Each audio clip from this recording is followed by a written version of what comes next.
Bonjour, bonjour, bonsoir, ça dépend où vous allez suivre cette émission.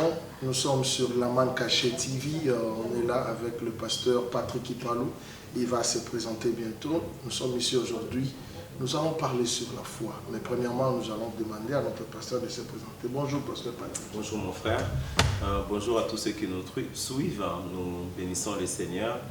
Je suis le pasteur Patrick Ipalou de Salem Gospel Ministries, une œuvre de l'Éternel qui se trouve dans la région métropolitaine de Washington DC aux États-Unis d'Amérique. Ok, merci beaucoup pasteur Patrick. Aujourd'hui nous allons parler sur la foi. Je sais que les gens se posent beaucoup de questions, papa. Nous allons, moi et les autres, nous voulons comprendre sur la foi. Qu'est-ce que la foi dans la vie des chrétiens? Merci beaucoup. La foi, c'est une manière de vivre, je peux dire. La foi, c'est une façon de vivre, c'est un style de vie des enfants de Dieu tenant compte de ce que l'Éternel déclare sur toi ou sur moi. Dans la Bible, dans le livre de Hébreux, chapitre 11, au verset 1, la Bible nous dit que la foi, c'est l'espérance de choses qu'on espère et une démonstration de ce qu'on ne voit pas.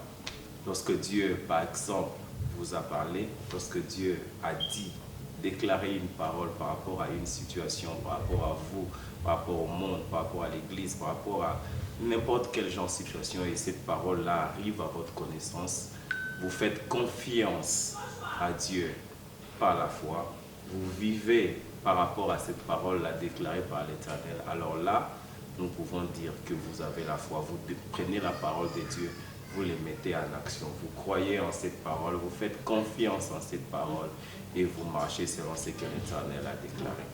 Ah, ça c'est vraiment très intéressant. Mais il y a quelque part dans la Bible là où on dit que c'est par la foi que tu es sauvé, que nous sommes sauvés. Qu'est-ce que vous pouvez dire dans ça? Si vous pouvez nous expliquer. Merci beaucoup. C'est dans les livres d'Éphésiens, au chapitre 2, au verset 8. L'apôtre Paul dit aux Éphésiens, il nous dit dans ces passages-là, il dit, c'est par la grâce que vous êtes sauvés au moyen de la foi. Et cela ne vient pas de vous, cela est un don de Dieu. Cette phrase-là, ces deux phrases-là, par ces deux phrases-là, l'apôtre Paul nous explique, il explique à l'Église que le salut que nous avons, ce salut, nous l'avons reçu par la grâce. Dieu nous a sauvés par la grâce. Si un jour nous irons au ciel, nous avons la grâce, nous avons accès à la vie éternelle.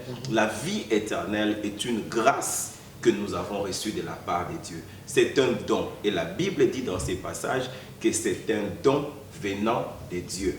Donc, personne ne peut se glorifier qu'il a le salut par ses œuvres. Le salut ne vient pas des œuvres, le salut ne vient pas des sacrifices, le salut ne vient pas des cultes, le salut ne vient pas des prêtres, des pasteurs, des docteurs, le salut ne vient pas des succès que nous avons dans le monde, des choses que nous réalisons dans la vie de tous les jours, mais le salut nous vient de la grâce de Dieu, mais par la foi. Nous devons avoir foi en ce que Dieu a dit, en ce que le Seigneur a fait pour nous, afin que nous puissions avoir accès à cette grâce que le Seigneur a rendue disponible. Wow. Donc si je comprends bien, donc c'est qu'il y a une combinaison entre la foi et la grâce en fait. Très bien, merci beaucoup pour cette question mon frère. Ça veut, comme je disais tout à l'heure, ce message veut nous dire que Dieu nous amène le salut, Dieu décide de nous sauver. Et il nous ouvre la porte, mais c'est à nous de pouvoir poser l'action, d'ouvrir nos cœurs, d'accepter Dieu pour pouvoir avoir accès à cette vie éternelle qu'il a disponibilisée pour nous. Rappelle-toi dans le livre de l'Apocalypse, la Bible nous dit que le Seigneur se tient à la porte et il frappe. Si tu ouvres la porte de ton cœur, il se tient à la porte de ton cœur et il frappe. C'est à toi de prendre la décision. Si tu prends la décision d'ouvrir la porte de ton cœur et d'accepter le Seigneur, là tu as accès à cette grâce-là que le Seigneur a déjà rendue disponible pour toi. Dans les livres de Jean, au chapitre 3, au verset 16, un passage que nous connaissons nous tous, je crois bien, la Bible dit que Dieu a tellement aimé le monde qu'il a donné son Fils unique. Il a donné, c'est un don. Il a donné par la grâce. Il a donné à partir de l'amour qu'il avait pour nous. Amen. Hein? Et le fait de donner ne dépend pas de notre nature, ne dépend pas de nos capacités, ne dépend pas de ce que nous avons fait ou de ce que nous n'avons pas fait. Ça ne dépend pas de ce que nous avons été, mais de ce que nous n'avons pas été. Ça dépend, ça vient de l'amour de Dieu. Depuis son trône de gloire, Dieu a regardé le monde dans la douleur et par son amour, il a décidé de nous venir en aide. Et cette aide de salut de Dieu devait passer par son Fils Jésus-Christ, par un sacrifice, d'un sang qui soit propre, d'un sang qui soit digne pour les rachats. Et le sang qui a été trouvé digne pour les rachats, c'est le sang de Jésus-Christ qui est sorti de Dieu lui-même, qui est Dieu lui-même. Donc Dieu a regardé le monde, Dieu a donné par amour et maintenant c'est à nous de prendre action, d'agréer ce que Dieu a fait et d'ouvrir nos cœurs. C'est-à-dire, Dieu nous a donné par la grâce et nous montrons par notre action que nous avons accepté ce que Dieu a donné par la grâce. Et voilà, à partir de ça, nous avons le salut, nous avons accès à la vie éternelle. Donc, je me pose souvent cette question de foi. Donc, quelqu'un qui a la grâce, donc, automatiquement, il a aussi la foi. Nous sommes en train de vivre sous une période de la grâce. Tel que tu es là, tel que je suis ici, tout ce que nous sommes, tout ce que nous avons, parce que nous croyons au Seigneur, c'est les fruits de la grâce de Dieu dans notre vie. Mais cela ne veut pas dire automatiquement que nous avons la foi. Nous devons ouvrir la porte de nos cœurs à la vie de Dieu. Nous devons ouvrir notre vie au Seigneur pour pouvoir laisser de l'espace à sa parole, de nous pénétrer, de prendre place au-dedans de nous et que nous puissions croire en cette parole, placer notre confiance en cette parole et commencer à agir en conséquence. Lorsque nous commençons à agir par rapport à la parole de Dieu, nous commençons à vivre selon ce que le Seigneur a déclaré. En ces moments-là, nous pouvons dire que nous avons la foi. Vous savez, lorsque vous parlez de la foi, il y a deux mots qui sont là derrière cachés. Il y a le mot de fides, qui c'est un mot latin, mais aussi il y a pistis, qui est un mot grec. Tous les deux mots veulent dire confiance. Donc lorsque nous parlons de la foi, nous parlons de la confiance. Donc tu dois avoir écouté Dieu, tu dois avoir écouté le Seigneur, tu dois avoir expérimenté Dieu et maintenant placer ta foi à ce que tu as vécu, à ce que tu as vu avec le Seigneur. Là, nous pouvons dire que tu as la foi et tu vis par rapport à ce que le Seigneur a déclaré. Voilà, c'est vraiment intéressant et très important. Merci beaucoup, Pasteur Patrick. On nous dit d'avoir la foi avec action ou des œuvres. Comment pouvez-vous expliquer comment est-ce que quelqu'un peut avoir la foi avec l'action? Quel genre d'action et comment est-ce qu'il va faire pour avoir ces actions? Merci beaucoup, mon frère. La Bible nous dit que la foi vient de ce qu'on entend. Voilà. Et ce que l'on entend vient de la parole de Dieu. Amen. C'est-à-dire, il n'y a pas la foi s'il n'y a pas la parole. Ça commence par là. La foi commence avec la parole. Parce que c'est en écoutant la parole de Dieu. C'est en apprenant une nouvelle, une déclaration de la part du Seigneur. Amen. Et c'est au départ de ça que la foi commence à naître dans les cœurs de quelqu'un. Mais ça ne s'arrête pas là. Ça, c'est seulement une première étape. Écouter. Et maintenant, il faut placer une action. Parce qu'il y a des gens qui ont la foi, mais une foi qui est morte. C'est-à-dire une foi qu'ils ne mettent pas au travail. Lorsque tu entends la parole de Dieu, ça génère quelque chose au-dedans de toi et tu prends cette parole-là, tu la mets en pratique. Là, tu mets ton action, ta foi en œuvre. Nous pouvons dire que tu as une foi sur laquelle, parce que tu poses des actes, une foi qui agit, une foi qui a des œuvres. Parce qu'il y en a qui ont de foi, mais qui ont la foi, mais que la foi n'a pas des œuvres. Nous pouvons, je peux vous donner un exemple. dans les livres de Luc au chapitre 23, on raconte l'histoire de Jésus-Christ sur la croix avec les deux brigands autour de lui. L'un d'entre eux dit à Jésus, hein, est-ce que pardonne mes fautes, si tu peux pardonner mes fautes. Et Jésus-Christ lui dit, aujourd'hui même, dans le verset 43 de Luc 23, Jésus lui dit, aujourd'hui même tu seras avec moi au paradis. Cet homme-là a démontré, il dit, moi je suis sur la croix parce que je mérite, hein, j'ai fait du mal, on m'a pendu. Mais toi, je comprends que tu ne mérites pas ces traitements. Tu es sur la croix ici, tu es une bonne personne. Tu es le Fils de Dieu. Tu n'as pas mérité d'être à la croix avec nous. Il n'y a rien qui t'a amené. Je crois au message que tu prêches. Je crois à ce que tu as fait. Lorsque tu seras dans ta gloire, ne m'oublie pas. Donc il a cru à ce que Jésus a dit. Et il a posé une action en faisant sa demande. Voilà quelqu'un qui a mis sa foi en action. Et directement, il a rencontré la grâce de Dieu. Pourquoi? Parce que Jésus-Christ lui a dit, hey, attends, aujourd'hui même, tu seras avec moi là-bas. Waouh, là c'est vraiment très important. Donc la foi, donc si nous pouvons dire en un mot, la foi sans action, donc c'est comme la foi morte, en fait. Une foi sans action est une foi morte. Lorsque tu as la foi, tu poses les actions et c'est par les actions que ta foi est démontrée. Nous pouvons rapidement essayer de nous souvenir des enfants d'Israël. Ils ont vu des grands miracles que le Seigneur a fait en Égypte pour pouvoir les délivrer de l'esclavagisme. Ils sont sortis de l'Égypte. Ils ont vu Dieu ouvrir la mer en deux. Ils ont vu comment les soldats de Pharaon sont morts, comment l'armée de Pharaon a été détruite.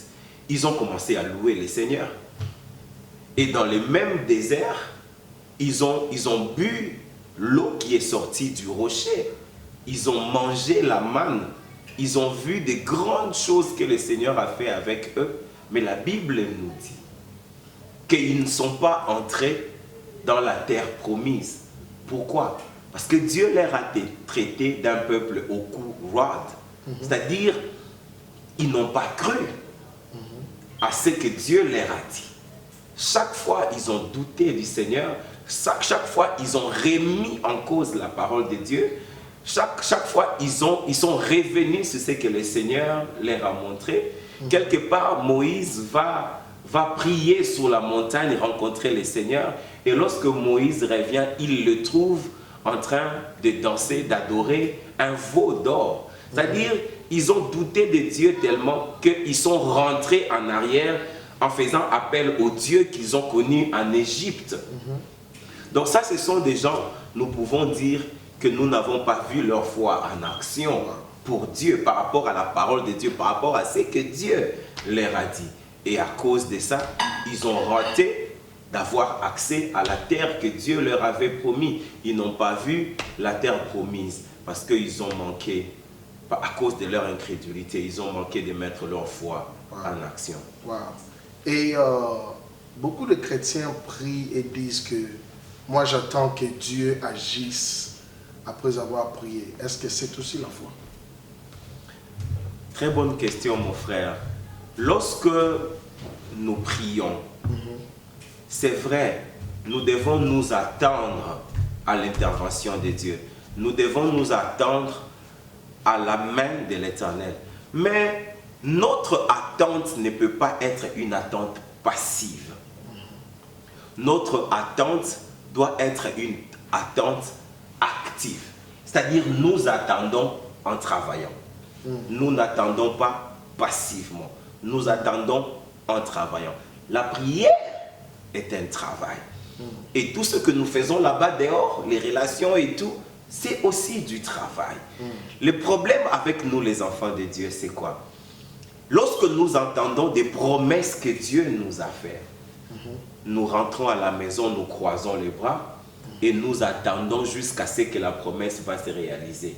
Et lorsque la promesse ne se réalise pas, nous disons que Dieu a trompé. Non, Dieu n'a pas trompé. Parfois, nous traitons les hommes de Dieu, les prophètes par qui Dieu nous a parlé, nous les traitons des menteurs. Voilà. Non, parfois, ils ne sont pas menteurs. Parfois, les problèmes, c'est nous. Dieu a donné une promesse. Vous savez, entre la promesse et son accomplissement, il y a une période à l'intérieur. Et cette période, c'est une période de travail pour nous. Un travail qui amène la parole de Dieu à son accomplissement. Un travail qui permet, au fait, qui ouvre, qui nous amène vers les plans que le Seigneur avait pour nous, afin que cette promesse puisse s'accomplir. La Bible dit, plante ta sémence les matins, jette ton pain les matins et le soir, que ta main ne se repose pas.